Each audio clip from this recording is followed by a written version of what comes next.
ვეცდები მაქსიმალურად ამომწურავად მოგიყვეთ ყველაფერი გიგას შესახებ, გიგას მიღწევებზე, სამომავლო გეგმებზე, რას როგორ ანაირად აკეთებს და ზოგადად მისი და ძაღლების ურთიერთობის შესახებ რა. იშვიათად ხდება ხოლმე ზოგადად, რომ ესე ძალიან ადამიანს საკუთარი საქმიანობა უყვარდეს და ცდილობდეს დღითი დღე უფრო და უფრო წინ წავიდეს, თუნდაც თვითონ და თუნდაც ის საქმე წაწიოს წინ, რასაც ის ემსახურება რა. ვეცდები მაქსიმალურად საინტერესო გამოვიდეს ეს ვიდეო და ნაგერბე მოვედი. გამარჯობა. მე ვარ გიგა მეგუთნიშვილი, საშენ წინანდალის მეპატრონე, დამფუძნებელი, ასევე პოინტერსტერ კლუბის პრეზიდენტი.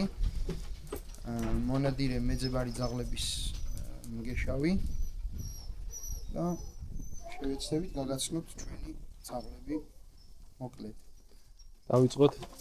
პირველ ვოლიერში მორო, მეპატრონე გუგა გორგოძე, მორო უკვე საკმაოდ სტაჟიანი ძაღლია, ასაკი 4 წლის არის მორო, მეორე წელია უკვე ჩემთან არის და შეჯიბრებზე 2 წელია და ის წელს გახდა საუკეთესო ძუ ინგლისური სეტერი.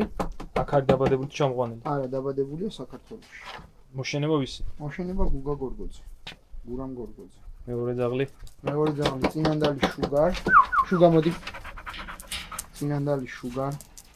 ეს ჩემი საკუთარი ძაღლია, რომელიც დადის შეჯიბრებზე, გამოდის შეჯიბრებზე, წელს ჰქონდა დებიუტი, საკმაოდ კარგად გამოვიდა, ტიტულიც აიღო, 5-მდე შეფასება აიღო ჯამში. წინ ელის დიდი კარიერა სავარაუდოა. წინანდალის ზიკო, მეპატრონე დიმიტრი ჩხაიძე. ზიკო არის სულ რაღაც 2 წლის, წელს ჰქონდა შეჯიბრებზე დებიუტი. ჯამში 6 შეჯიბრი მოიგო. გახდა საქართველოს სამუშაო სტანდარტის ჩემპიონი. ასევე გახდა დერბის გამარჯვებული, ახალგაზრდა ძაღლების შეჯიბრის გამარჯვებული და გახდა საუკეთესო ინგლისური მეძებარი 2025 წლის. მეორე ძაღლი იუმიდი კაზაპეტროვიჩი. ის აქ დაბადებული ზიკო თუ? ზიკო არის წინანდალის ზიკო, ჩემს საშენშია დაბადებული, დამავიწყდა. ეს სიმბოლია. ეს სერბეთიდან არის ჩამოსყვანილი, იუმიდი კაზაპეტროვიჩი. იუმი არის იუმის მეპატრონე არის დავით თევდორაძე. იუმი წელს ჰქონდა ასევე დებიუტი და იუმი წელს დაიმსახურა საუკეთესო ძუ პოინტერის ტიტული. მოიგო 2 შეჯიბრი და 5-მდე შეფასება აიღო ჯამში. საკმაოდ იმედისმომცემი და საკმაოდ კარგი ძაღლია იუმი. ვეტერანი თავის შვილთან ერთად, კალიმერა, წინანდალის კალიმერა, რომელიც არის ჩერის შვილი. წინანდალის ეჩე. ძაღლი, რომელმაც მე პირადად ძალიან დიდი წარმატება და დიდება მომიტანა, ასე ვთქვა. ჩერი არის საქართველოს მუხა ჩემპიონი. ჩერი არის 20-მდე შეფასების მფლობელი უკვე ჯამში. არის უკვე 6 წლის ვეტერანია. წელსაც ივლის შეჯიბრებზე ევროპის ჩემპიონატზე სავარაუდოდ ნაკრებში მოხვდება და იქით წლიდან უკვე დაამთავრებს კარიერას. თავისი შვილი გააგრძელებს, იმედი მაქვს მის დაწყებულ გზას. იმიტომ რომ ჩერის გზა ჩერიმ თავისი დედის გზა გააგრძელა. გრეისის ხმიანად მე ყველაფერი მასწავლა და ყველაფერი აქამდე გრეისის მომიყვანა დღესაც ვცხოვრობ. გადავედით იქ ვინც წევს, ის არის 2024 წლის ევროპის ჩემპიონატის გამარჯვებული შვილი. ცას ჩენი მოშენება და ეს წინანდალის ცას შვილი მარჯა, რომელიც ემზადება სანადიროდ უბრალოდ. ეს ვოლიერი 6 წლის ძაღლები არიან აქ. უკვე სანადირო ძაღლები იწყება. ეს წინანდალის ზიკო 6 თვის, არა, 7 თვის პოზიციაში არის. იქ რადა ოდივანიკა, სერბეთიდან ჩამოყვანილი, პლატონი დავით კობეშავიძის. ვიტო არის დავით მაკაძის პოზიციაში. დანარჩენები ხა უკვე ეს შენი საყვარელი ჯიში უკვე. ხო, ესენი ჩემი საყვარელი ჯიშები არიან. ხო არ მიდიან. არის კაცმა არის. სუპერ. მოდიან. საგეში ძაღლები და ლეკვები. კატარებიც მომავალი თაობა რომელიც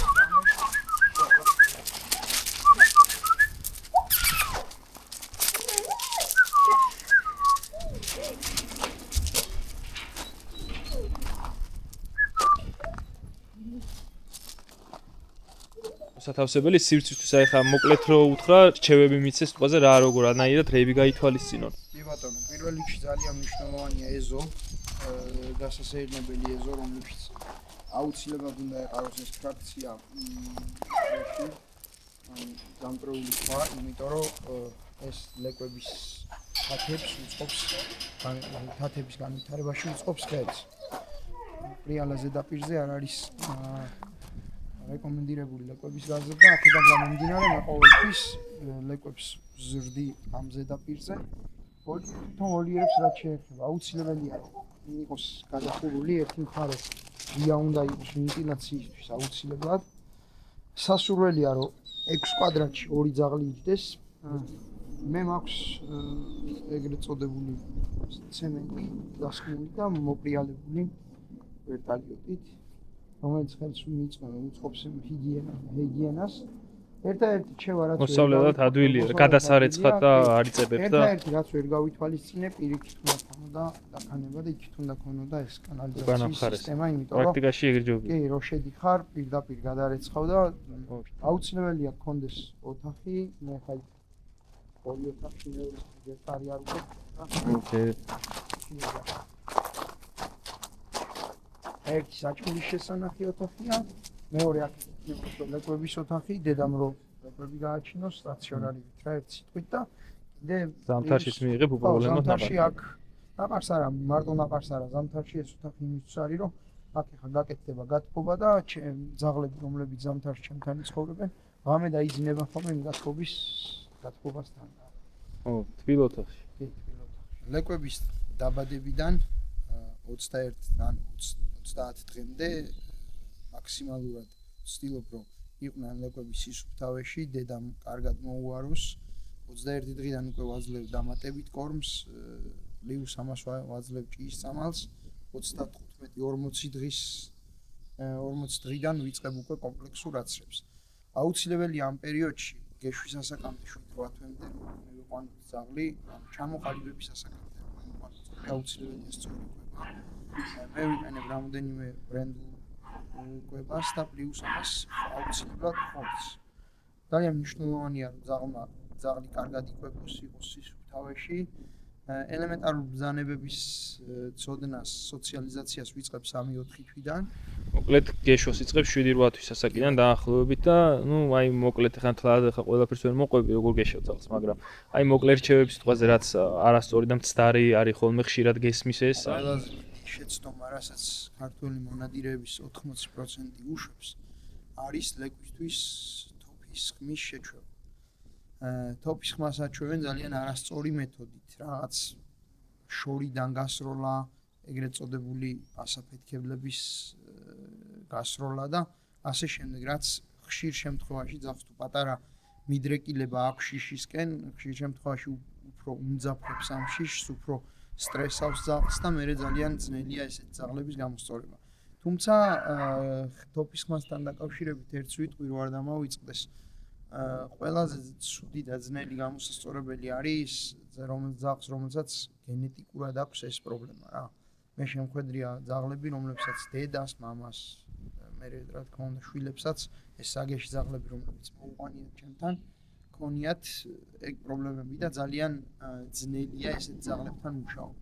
არა გამოსწორებადია თუ არის რო ვერ სწორდება. თითქმის შეუძლებელია თითქმის ოღონდ, ანუ არის რაღაცა ეტაპები, რომელსაც შეიძლება ძაღლმა გადალახოს ძალიან დიდი აზარტი თუ აქვს ფრინველთან მიმართებაში, მაგრამ თუ პატარა, ანუ აზარტთან რამე პრობლემები აქვს, იმის გამოსწორება ძალიან ძნელია რა. გენეტიკურად ხო და მექანიკურად დაშინებული ძაღლის გამოსწორება უფრო ადვილია. მთავარია რომ ფრინველი აინტერესებდეს. მთავარია რომ უნდოდეს თოფის ხმის შეჩვევა უნდა მოხდეს ფრინველთან ერთად. ძაღლი როდესაც დაიწყებს ლეკვით მუშაობას, ნაბულის შემდეგ აფრენილი ფრინველზე სასტარტო ფისტოლს გაისვრი იმას დიდი ალბათობით არ ექნება, ანუ რაღაცა განსაკუთრებული. მაგრამ პირველივე ნაბუჯზეც არ უნდა გავუსრულო. ხო, ეხა ეგრევე პირველივე დღეს ფრინველი ამოაფრინა და შენ სროლა დაიწყო, ესე არ არის.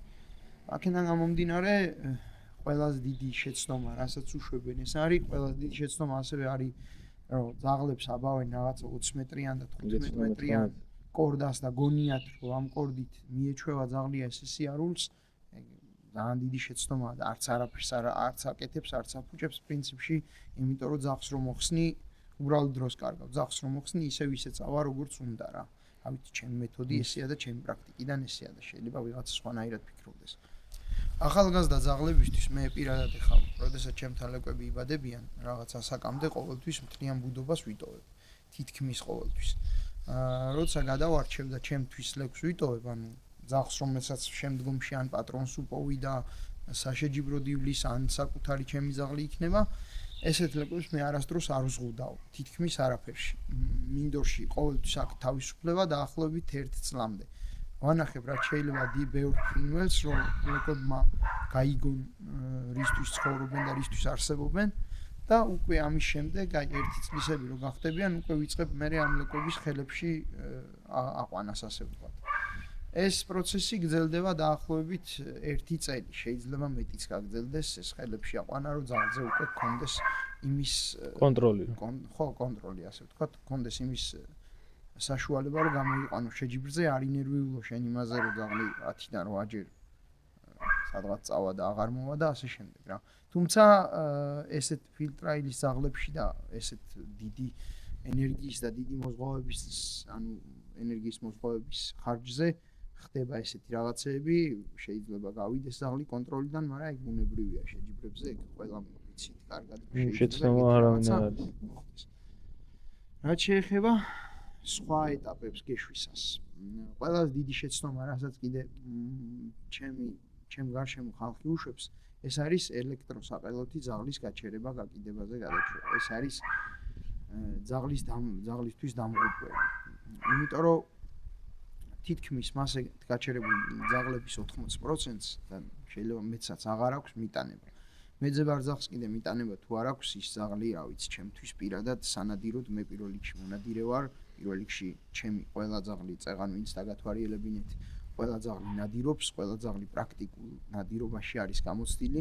მე ახალგაზრდა ძაღლებთან ყველაზე მეც ვნადირობ, ახლა მაგალითად ჩერითი უკვე 1 წელია, ანუ წინა წელს აღარ მინადირია და აღარც ვინადირებ, მაგრამ ახალგაზრდა ძაღლები, რომლებიც ლეკვები დარბოდნენ სეტერი, პოინტერის და ისინი უკვე წელს დაიწყებენ ნადირობას და ნადირობა არის ძალიან მნიშვნელოვანი. ამ სპორტისთვის და ზოგადად ამ საქმის განვითარების მიტანების არ მქონე ძაღლი არის ნადირობაში 0 ტოლფასი. იმით ნადირობა შემოძლებელია, იმიტომ რომ ვერ ამოიყვანს ფრინველს, მით უმეტეს ჩვენ პირობებში ვიწევს მწყერზე ნადირობა, ვიწევს დღის კატებზე ნადირობა და ჯოჯოხეთია ასეთი ძაღლით ნადირობა. კითხვას და იმას რო ასწავლიან ხოლმე, მაგალითად სეტერს, პოინტერს და მსგავს ძაღლებს და ნუ ბევრი ვიდეოში მხვედრია გვერდებზე, რომ აი ეს ძაღლი რო იქექება კუდით და იმ დევარივით, აი აქებენ რომ აუ რა მაგარიაო რა და ამაზეც თქვი 1-2 სიტყვა. ეგ ქეკვის პრობლემა მოტანიდან გამომდინარე უფრო არ არის. ქეკვის პრობლემა არის არასწორი სელექცია.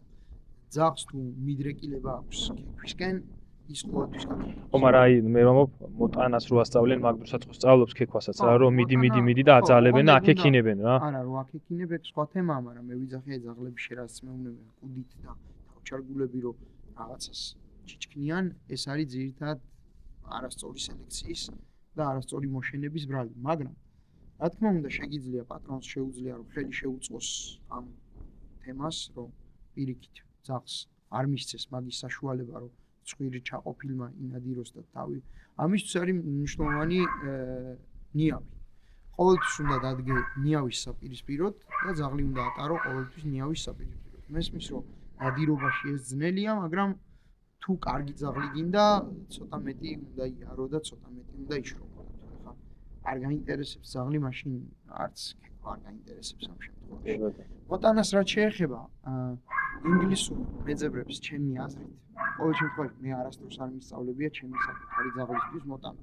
თუმცა არ ვიცი რატო, საიდან მიმართლებს თითქმის ყველამ თვითონ დაიწყეს, ოღონდ დიდ ფრინველზე. ხო, წერზე მე ვერ ვიტყვი, რომ ჩემი ძაღლებს ვატანინებ ფრინველს, მაგრამ არ ჩამოგდებულებს არ ვკარგავ, იმიტომ რომ თითქმის ყველა ჩემი ძაღლი ჩამოგდებულ ფრინველზე მიდის და დგება, ასე ვთქვათ, ნაბულზე კიდევ ერთხელ და მივდივარ და ვიღებ მე. მაგის პრობლემაც არ აქვს. არ არის. ბევრ შეჯიბრზე მიგიღია მონაწილეობა. მოდი მოგვიყევი ხა.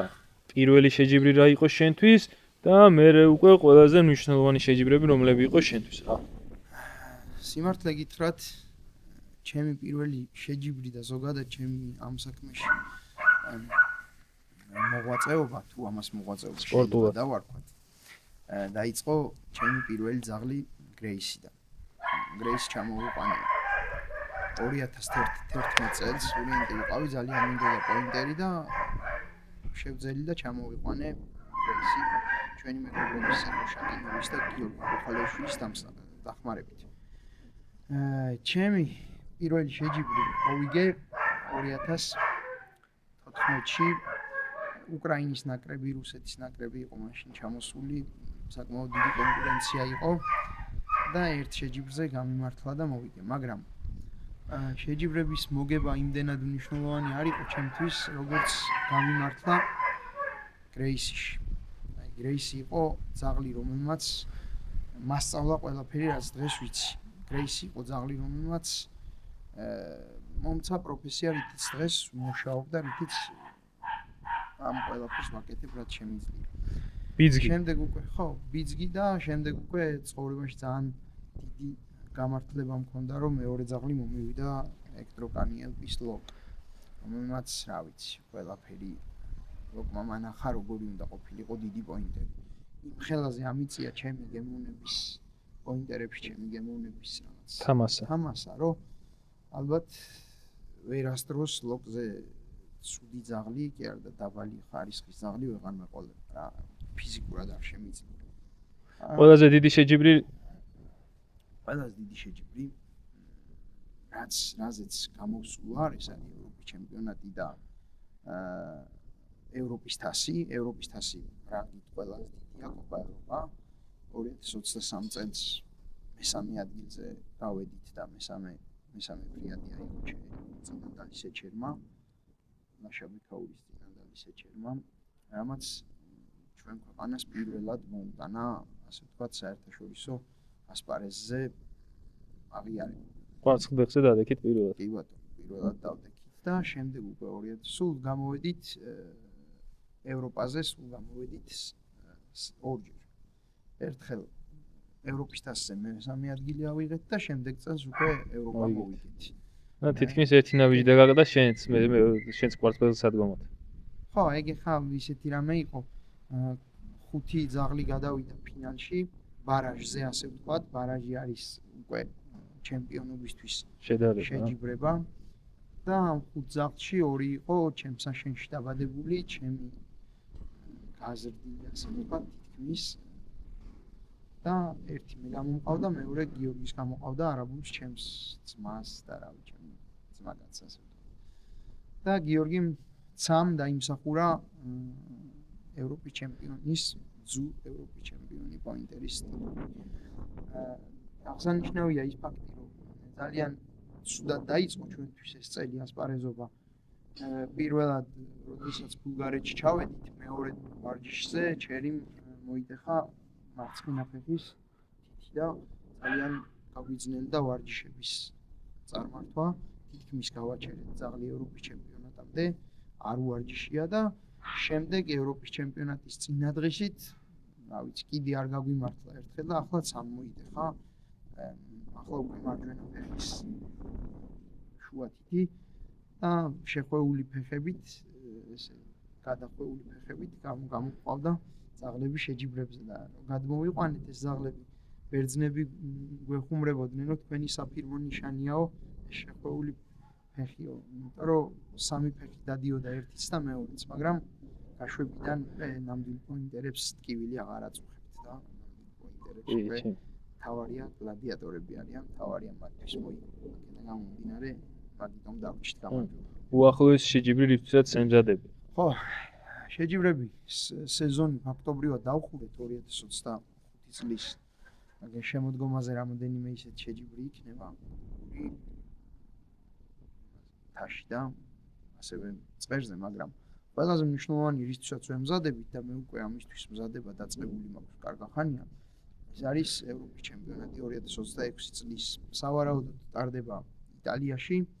შევკარით ისეთი გუნდი ჩვენ რომ რა ვიცი, ნამდვილად დიდებული გუნდი ყავს. თუ იღბალი ჩვენსკენ იქნება, თუ ფინანსები ჩვენსკენ იქნება და ასე შემდეგ, დიდი წარმატება შეიძლება კიდევ ერთხელ მივაღწიოთ. წარმატებას. იმიტომ რომ დისციპლინაში, სანადირო დისციპლინაშიც რამოდენიმე სერიოზული ხარისხის პოინტერი ყავს და ასევე შედეგიც. რა ასაკიდან გადიან შენთან ძაღლები პენსიაში და რატო შეგიყვარდა ეს საქმიანობა და დავასრულოთ. საქმიანობა შემოყვარა გრეისიმ, როგორც გითხარი, შემდეგ ლოკიმ და არ შემიძლია არ თქვა ის ხალხი, ვინც დამეხმარა ძალიან ჩემი საშენი საქამდე მიყვანაში სანდრო ბანაკასონაც, რა ვიცი. ჩემი ძაღლები რაც მყავს ყველაფერი თითქმის მაგის სისხლებიდან მოდის, მაგის რჩევებით მოდის და უკვე შემიძლია ვთქვა, რომ პოინტერებში არაფრის აღარ მეშინია, ასე ვთქვათ. ეს საქმე შემიყვარდა, წეღანაც თქვი, შემოყვარა გრეისი. პირველად რო გრეისი მინდორში გავუშვი, მაშინ მივხვდი, რომ მე ესეთი პოინტერები მინდოდა და ეს საქმე უნდა მეკეთებინა.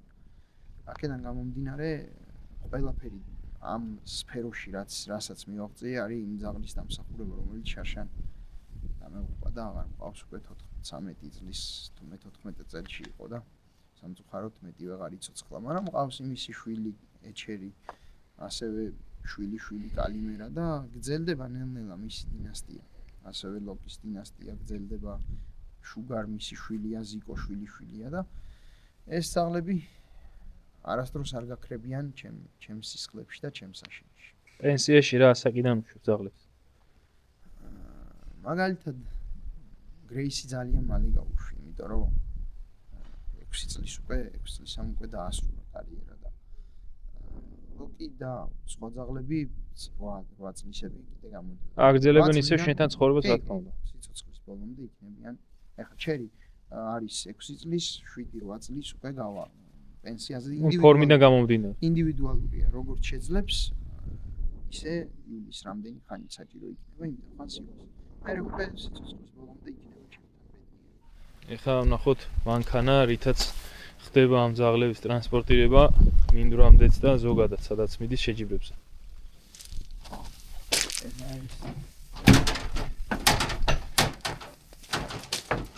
ეს არის მოწყობილი. მე ბატონო, გალიები. 5 გალია. საკმაოდ ტევადი, ჯამები თავისი ყველას. კი, რა თქმა უნდა, წყალი აუცილებელია. აუცილებელია. ვენტილაცია. ხო, ნუ კიდე მაგასაც უნდა მეთქო, რა ეს ვენტილაცია. აი სუშეთ დიდნაკაც, მოწყობილი მათურები, განათება. წყალი, რომელიც აუცილებელია. კი. წყლის არსებობა მანქანაში აუცილებელია, იმიტომ რომ ვარჯიშის შემდეგ მით უმეტეს, როდესაც დავდივართ სერბეთში, საბერძნეთში, ისედაც რა. აუცილებლად უნდა დაბანო ფეხები. ჩვენ რელიეფზე იმდენად არ ჭირდება, როგორც იმ რელიეფზე, იმიტომ რომ ის როგორც ყვა ისახდება ის მიწა და მერე ტკენს და შეიძლება ინფექცია შეეჭრას ი თუნდაც მაგის რო არა წყლის დასალევად რა, ბევრ რამეში ელემენტარული შეთვისაც კიდე. ის მანქანას ამკუთებს, მე ამ კერხერით ვეცხავ ყოველთვის, ნებისმიერ ადგილას, სადაც შემიძლია რომ გავრეცხო.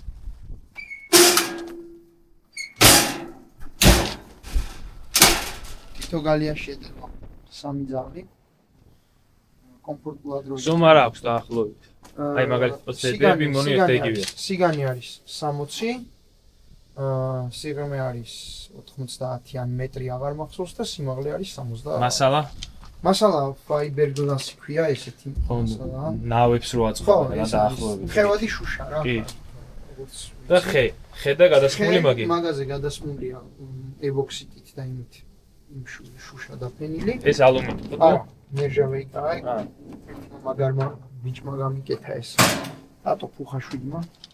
მაგარი სვარჩიკია და მაგარი კაცია. სვარჩიკი არა ისეთი გოლფი ყავს მე მგონი თები რო დაუყენოს გაფრინდებ. სვარჩიკია მე მგონი კილო.